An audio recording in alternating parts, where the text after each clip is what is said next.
اور اس کے متعلق کہا جاتا ہے کہ عموماً راجہ صاحب یا راجہ کی فیملی جو ہے وہ یہاں سے دھوپ کا یا پھر صحن کا یا پھر جب رعایا سامنے آتی تھی تو ان سے مخاطب بھی یہاں سے ہوتے تھے۔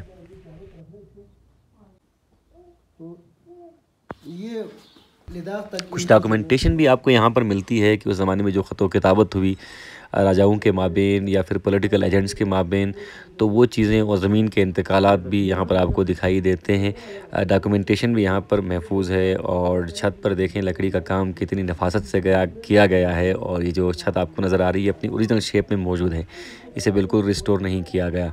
اور لباس پہلے بھی آپ کو دکھا چکے تھے، دوبارہ سے دیکھ لیجئے گا، یہ لباس ہے جو اس زمانے میں استعمال ہوتا تھا، روایتی بلتی لباس ہے۔ یہ سموار ہے جسے چائے کے لیے استعمال کیا جاتا تھا ایک زمانے میں، آج بھی اکثر علاقوں میں یہ نظر آتا ہے۔ لکڑی کا کام دیکھیں کتنی نفاست سے کیا گیا ہے، اور کاریگری آپ کو یہاں پر دکھتی ہے کہ اس زمانے کے کاریگرز نے کتنی محنت کی تھی اس محل کی تعمیر میں۔ یہ ایک بار پھر آپ کو کپڑے دکھا رہے ہیں، جوتے دیکھیں سامنے، بہت منفرد جوتے ہوا کرتے تھے، اور یہاں پر جناب علی سپاہی ہوا کرتے تھے جو نظر رکھتے تھے۔ چھوٹا سا روشن دان بنایا گیا ہے، ان کے ہاتھوں میں یقیناً ہتھیار ہوتے تھے، وہ یہاں سے نگرانی کیا کرتے تھے۔ کچھ برتن آپ کو دوبارہ دکھائی دے رہے ہیں، اور یہاں برتنوں کی ایک بڑی تعداد موجود ہے۔ یہ خاص سموار ہے جو راجہ صاحب کے لیے خاص طور پر استعمال ہوتی تھی۔ یہ جناب علی صحن ہے، اور صحن سے سٹی کا نظارہ بہت زیادہ دلفریب ہوتا ہے، اور صحن اس کا بہت ہی پیارا ہے۔ یہاں اس پوائنٹ کے بارے میں آپ کو بتاتے چلیں کہ یہاں سے راجہ صاحب عموماً رعایا سے مخاطب ہوا کرتے تھے۔ ایک چبوترا سا بنا ہوا ہے جو آپ آغاز میں دیکھ رہے تھے کہ محل جو ہے، محل کے سامنے ایک بڑا چبوترا ہے، اس چبوترے کے سامنے عموماً راجہ صاحب جو ہے وہ رعایا سے مخاطب ہوا کرتے تھے۔ اور یہاں سے دیکھیں پورا جو گراؤنڈ ہے سامنے، جو صحن ہے وہ نظر آتا ہے۔ اب چونکہ درختوں کی تعداد بڑھ گئی ہے تو شہر کا نظارہ کرنا تھوڑا سا مشکل ہو گیا ہے۔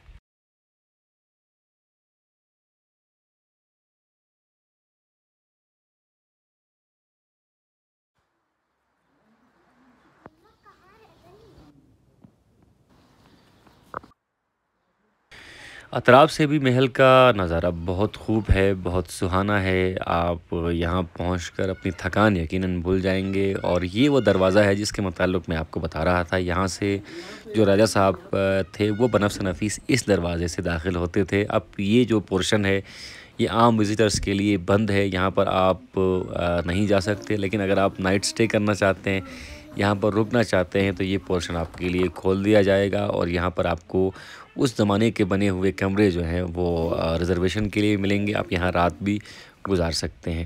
اور دیکھیں لکڑی کا کام اگین آپ کو دکھا رہا ہوں، بہت نفاست سے کیا گیا ہے، اور یہ اوپری پورشن ہے جہاں پر عموماً آپ کو ایکسیسیبلٹی بہت مشکل سے ملتی ہے۔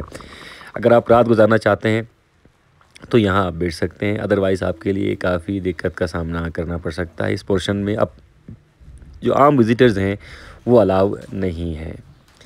یہ ایک صحن ہے، اور اس صحن کے متعلق بتایا جاتا ہے کہ یہاں پر جو مستورات تھیں اس زمانے میں، وہ یہاں سے پولو کا میچ دیکھا کرتی تھیں، کیونکہ سامنے تاریخی پولو گراؤنڈ ہے گانچے کا، اور وہاں پر یقیناً جو بادشاہ تھے یا جو راجہ تھے وہ پولو کے بڑے شوقین تھے، تو عموماً وہ یہاں پر پولو میچز کا انعقاد کرواتے تھے، اور مستورات یہاں سے بیٹھ کر جو ہے وہ پولو کا میچ دیکھا کرتی تھی۔ اب چونکہ درختوں کی تعداد بڑھ گئی ہے اور تھوڑی بہت موڈیفیکیشن ہوئی ہے شہر میں، تو بہت مشکل ہو جاتا ہے یہاں سے آبزرو کرنا۔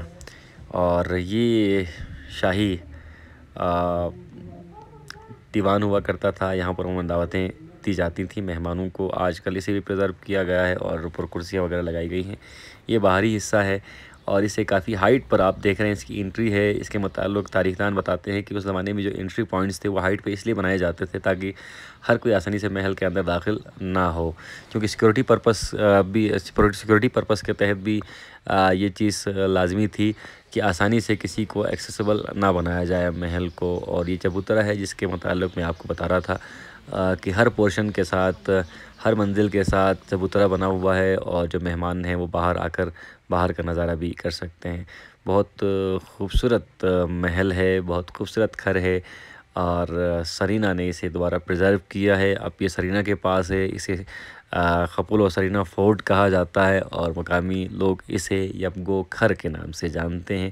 تو اگر آپ کا کانچے آنا ہو تو لازمی طور پر اس فورٹ کا وزٹ کیجیے. آپ اپنے آپ کو بہت ہلکا محسوس کریں گے. آپ تاریخ میں ڈھل جائیں گے. بلتستان کی تہذیب و ثقافت اور تاریخ کے متعلق آپ کو بہت کچھ جاننے کو ملے گا. تو اپنے میزبان محمد علی انجم کو اجازت دیجیے. اللہ حافظ.